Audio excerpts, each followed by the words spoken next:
psicólogo, ele também é reverendo, pastor Noé Amorim, e ele tem uma vasta experiência nessa área de psicologia clínica, com casais, com famílias. E quando você fala em casal e família, você está falando de crianças. E quando você fala de crianças, tem uma parte que é importantíssima, cabe aos pais, que é a educação. E aí é que a roda pega, porque tá fácil educar a criançada nesse mundo de hoje? É isso que a gente vai conversar com o Noé. Ô Noé, muito bom dia. Educar filhos é uma atividade, é uma missão dos pais, isso não tem jeito. E na sua opinião, hoje tá mais difícil educar os filhos do que no tempo dos nossos pais? Bom dia, viu, Noé? Bom dia, Eduardo. Bom dia, ouvintes da Top. Nós temos que considerar que no tempo dos nossos pais, nossos avós, eles tinham uma vida mais organizada, nós tínhamos um tempo organizado com os nossos pais. E a vida, nós conhecíamos, as informações que tínhamos na grande maioria era através dos nossos pais, dos professores, os líderes religiosos. Então, era bem mais fácil, sim. Hoje nós percebemos a grande influência da própria mídia, da tecnologia, o acesso muito cedo, né, a informações de todos os modos. Então hoje é bem mais difícil, sim, porque a questão de tempo e também a questão das informações, que são muitas e variadas e nem todas são boas, né? Bom dia, Noé, é um prazer tê-lo aqui na Top FM. E em relação aos seus atendimentos, quais são as principais queixas dos pais quanto à educação dos filhos? Olha, por incrível que pareça, hoje as grandes questões é a questão do limite, né? A questão dos filhos seguirem a orientação dos pais, porque, como eu disse na pergunta anterior, né? Eles são muito influenciados hoje por as informações que ele tem fora de casa, inclusive aquilo que vai se tornando comum, depois é recebido pelas crianças e adolescentes como algo natural. Então hoje os pais hoje concorrem com desde uma pretensa liberdade que eles queiram ter de decidir a sua própria vida, e isso entra em conflito com os conselhos dos pais, e até o contato com substâncias, né, que hoje está muito acessível em todos os aspectos. Então hoje nós vemos festinhas dos adolescentes já com bebida alcoólica, o contato muito cedo com a própria THC, a maconha. Isso tem gerado conflitos muito sérios nas famílias, né? E por outro lado, existem esses debates a respeito, libera, não libera, isso, aquilo, e os pais estão meio que perdidos dentro de tudo isso. A procura mais assim acentuada em clínica é normalmente ou envolvimento com substâncias como THC, bebida alcoólica mesmo, até alguns transtornos de ansiedade muito grande, porque diante dos conflitos eles não estão sabendo como se organizar para a vida. E essa questão tem sido assim uma das principais causas de procura em clínica. Perfeito. E, não é, se existe algum segredo ou caminho, né, para a educação dos filhos, quais seriam? Olha, o segredo mesmo é o diálogo sempre, né? Porque hoje, o que acontece? Dentro da educação, os pais se culpam por dizer que não tem aquele tempo necessário. Mas nós trabalhamos mais não com a quantidade do tempo, não é uma questão quantitativa, é mais qualitativa. Se o pai hoje ele tem um tempo reduzido com o filho, mas ele dá qualidade nesse tempo, ele tem o filho com ele. E por outro lado, nunca não terceirizar essa educação, às vezes para a escola ou de alguma maneira para os avós, como tem acontecido numa grande maioria, né? E a educação hoje, ela passa sim pela convivência, inclusive por estabelecer limites, né? Eu acredito que o segredo é que esses limites sejam colocados desde bem criança mesmo. Por quê? Porque inicialmente os limites são leis externas que regem a vida de uma criança. E à medida que essa criança se desenvolve, essas leis internas passam a ser umas leis internas, né, que gera autonomia, quer dizer, essa palavra de origem grega, autonomos, que leis próprias, leis internas, são as leis que são internalizadas e que mais tarde vão dar condições para essa criança, depois adolescente, jovem, ele ter leis que gerem, que pode ele andar, gerenciar a própria vida, né? Então ele não precisa acerca das consequências, vamos dizer assim. E Noé, o senhor disse, né, em relação à informação, o excesso de informação que hoje todos temos à disposição. E quem nasceu nessa geração atual, neste século, tem informação desde muito cedo. E como é que os pais que já nasceram numa outra época podem também estar conectados, a usar a mesma linguagem? Quais são as principais dificuldades para os pais que nasceram numa outra época conseguirem conversar de uma maneira natural com os filhos que estão tão presentes, tão conectados com tudo? Olha, não vamos dizer aqui que os pais têm que se tornarem expertos em tecnologia e todo pai tem que fazer um curso aí de computação, de mídias, né? Não é bem por aí. É lógico que eles têm muita informação. O principal aí passa pelo pai, não o dever só de falar a mesma linguagem, né? Mas de saber o que o filho também está tendo acesso. Isso é muito importante. Mais do que falar a mesma língua, ele deve conhecer aquilo que o filho está recebendo através desses meios, né, da tecnologia. E, por outro lado, sempre a fala do pai com o filho, ela tem mais autoridade, mais poder do que qualquer mídia. O que não pode é deixar exclusivamente com a mídia. Ele tem contato com isso, não tem como evitar, eu acho que é muito bom, por sinal, né?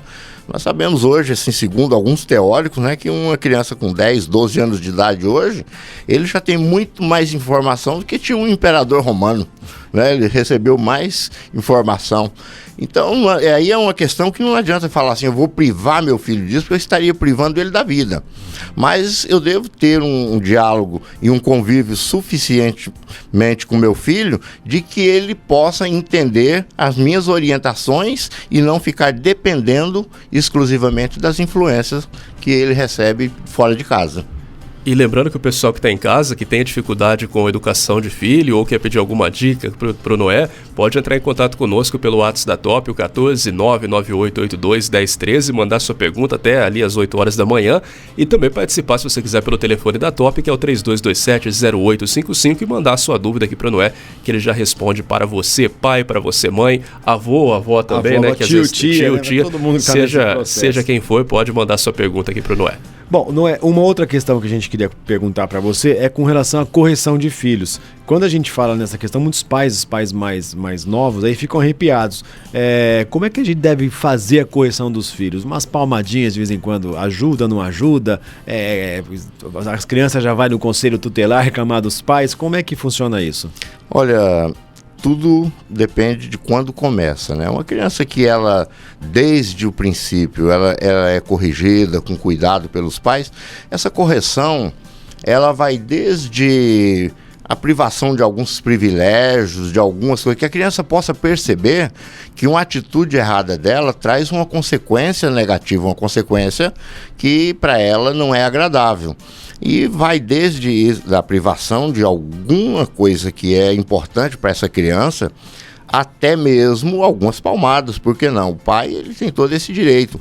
É lógico que eu não estou dizendo aqui em caso de violência, de espancamento, mas acho que todos nós tomamos umas palmadas e fez muito bem. Basta relembrar, né? Que nós hoje agradecemos por elas.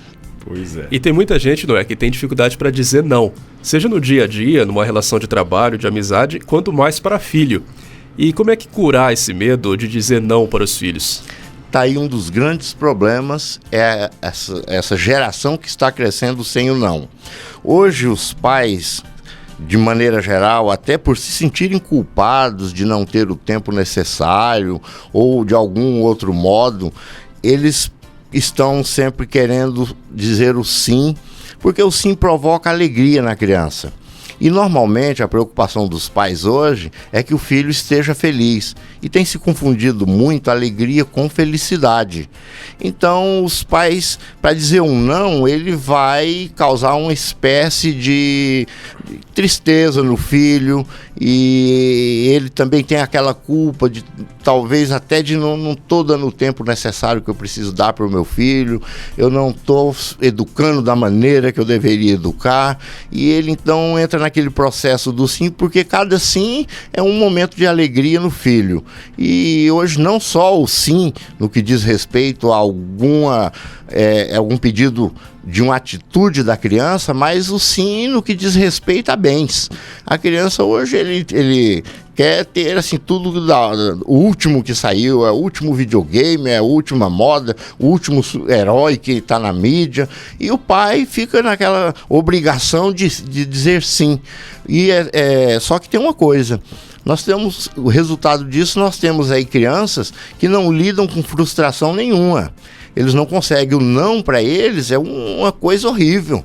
E nós percebemos isso na própria escola, né? Que a professora hoje tem pais que acham que não pode falar que a criança errou, por exemplo. Ele errou, ele tem que entender, você errou, não é que ele é uma criança, não é uma criança errada, é uma criança que cometeu um erro, que ela pode fazer diferente, que ela pode consertar. Então tem que dizer sim em tudo. Esse sim é perigoso por quê? Porque a vida, ela nos diz muito mais nãos do que sim. E nós estamos com uma geração aí que não consegue ouvir o não da vida. Fica bravinho, né? Não é ficar bravo, ficar rebelde, né? Aquela coisa toda. Ou não é outra coisa também? Enquanto as crianças, os filhos são na idade de 5, 6, 7 anos, ainda dá para coordenar. Mas acontece que as crianças crescem, entra na fase da adolescência, a criança começa a comparar, né, o que é dito em casa, com na escola, o que, enfim. E aí a questão da adolescência. E aí nasce o famoso conflito das gerações. Como resolver esse conflito, né? Como é que os pais se comunicam com os adolescentes? Olha, o conflito na adolescência, ele é natural. A criança, ela até a adolescência, ela tem a vida de criança, o corpo de criança, o tratamento de criança. Quando entra na adolescência, tudo muda, inclusive uma questão até fisiológica, uma questão orgânica, hormonal, que altera o humor, altera a percepção do adolescente. Ele começa a ter consciência de si mesmo, e até então ele tem uma identidade que ele acredita naquela identidade, que foi a identidade que foi formada pelos pais. Então, nessa fase é onde a criança começa a elaborar alguns lutos que são importantes para ela. Ela tem que elaborar o luto do corpo de criança para ter o corpo do adulto. Aquela fase que eles se acham feios, inadequados, o corpo os meninos principalmente, com os membros meio fora de alinhamento, se tornam estabanados, derruba tudo, são desorganizados. E entra também aí, justo nessa fase, o que eu disse antes, o acesso que eles têm a algumas coisas que até então os pais tinham controle absoluto. E agora eles começam a dar os primeiros passos sem essa guarda toda do pai, né? Então é onde ele começa a ver coisas que os pais até então disseram que era errado, e ele vê em outros adolescentes, onde os pais são mais permissivos, que eles fazem aquilo com normalidade. Então entra aí um questionamento muito grande. É comum o adolescente falar, mas o pai do meu amigo é um cara legal, que ele deixa fazer isso, ele faz aquilo, ele até dirige já. E os pais ficam num conflito aí, porque a educação que ele deu até então está sendo conflitada com outra. Mas os pais, nessas situações, devem sim permanecer firme, acreditar na educação que deu até aí e continuar com ela, porque isso é fase. O Eduardo já vai fazer a última pergunta, outra pergunta aqui pro Noé. Só mandar um alô aqui pro Betão do Camélias, participando da entrevista. Valeu, viu, Betão? Pelo WhatsApp da Top, o 14998821013. Tem mais gente também respondendo a pergunta que nós fizemos aqui pela manhã. E você pode mandar também sua pergunta para o Noé no 14998821013, que é o WhatsApp da Top, ou pelo telefone 3227-0855. Se for bem rapidinho, dá tempo ainda a gente aproveitar aqui os conhecimentos do Noé para perguntar para ele. Noé, é o seguinte, na criação de filhos é muito comum algumas pais dizerem assim, esse moleque não tem mais jeito, esse menino é burro e coisas desse tipo. Isso aí é péssimo para a autoestima da criança e até para o crescimento da criança e adolescente, né? Quais são os comportamentos então, que os pais devem ter para reforçar as atitudes positivas nos filhos? Olha, a autoestima de uma criança, ela é construída não apenas por elogios que são vazios, vamos dizer assim. Quando uma criança erra, tem que ter o cuidado de mostrar que ele errou, mas ele não é uma pessoa errada, ele cometeu um ato errado. E esse ato pode ser consertado. E normalmente quando os pais dizem você não vai ser nada desse jeito, você nunca vai ser ninguém, você nunca faz nada certo, nós temos que entender que desde que uma criança nasce, para ter um entendimento um pouquinho melhor, eu vou fazer uma analogia com um computador aí. Ele está formando um banco de dados que fica até no inconsciente dessa criança. E esse banco de dados, mais tarde, vai ser usado por ele diante dos desafios da vida. Por exemplo, quando ele vai, por exemplo, lá na vida adulta, ele quer prestar um concurso. E ele no momento inicial, os seus sentidos, principalmente a visão ali, ele começa a ver o grau de dificuldade daquele concurso.